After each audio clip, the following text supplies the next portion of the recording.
Vous êtes aujourd'hui nos visiteurs privilégiés pour à la fois échanger, partager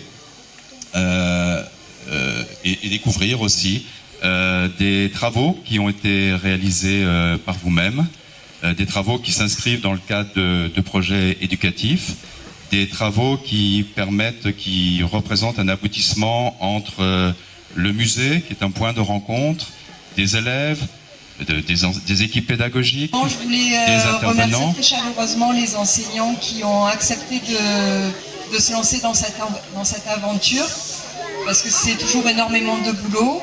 Et je crois qu'aujourd'hui, personne ne regrette parce que le résultat est vraiment très surprenant et intéressant. Donc j'espère que tous les élèves qui ont participé à ce projet ont pris vraiment beaucoup de plaisir à le faire. Merci à eux et merci à Alice pour son engagement également.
Vous avez certainement vu les secondes, vos travaux en bas.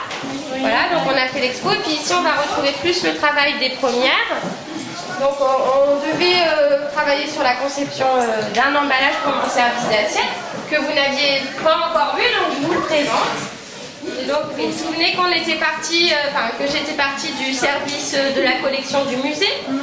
Et donc l'idée c'était de détourner les illustrations du thème de Paul et Virginie et de les réintégrer dans notre monde contemporain.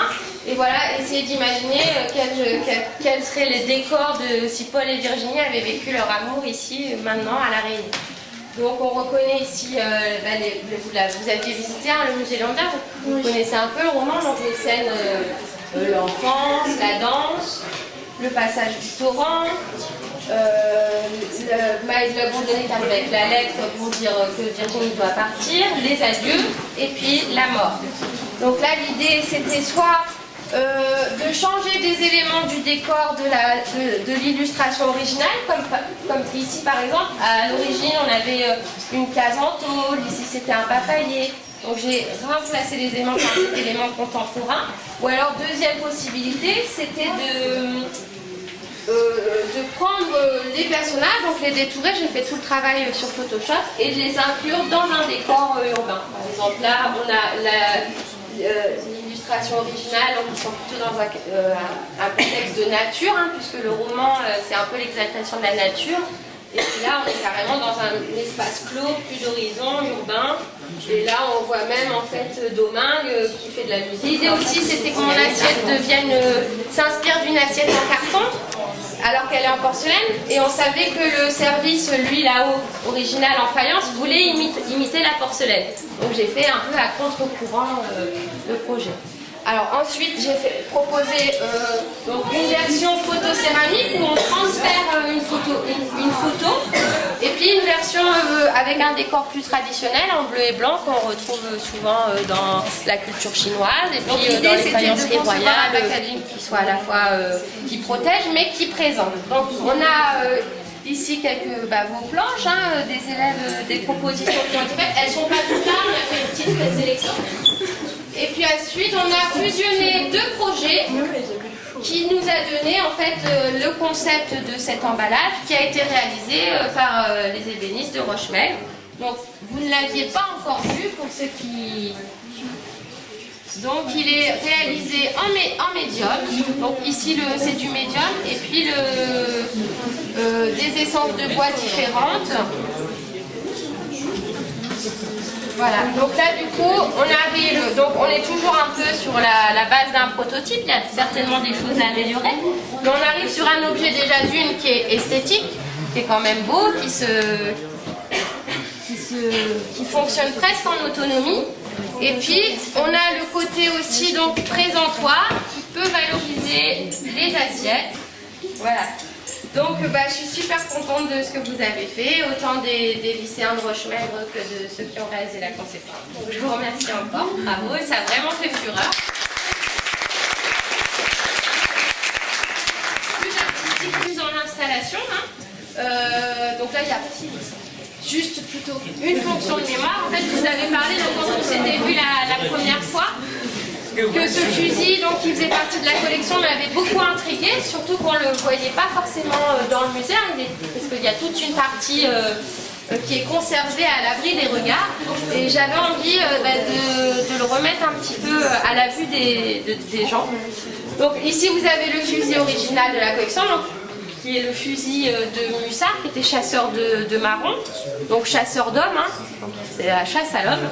Donc j'ai réalisé 2 fusils en céramique qui sont en opposition, alors pas qu'en opposition du noir et blanc de la couleur, mais en opposition de traitement de surface. Donc ici on a un fusil qui est plutôt blanc, un peu décor dentelle, décor bourgeois, donc qui décrit plus la réalité des propriétaires d'esclaves, et puis ici le fusil qui fait penser en fait au basalte, qui était elle la réalité de l'esclave marron qui fuyait dans les montagnes et qui ça s'arrachait certainement les pieds et les mains à vouloir fuir ce chasseur qui le poursuivait.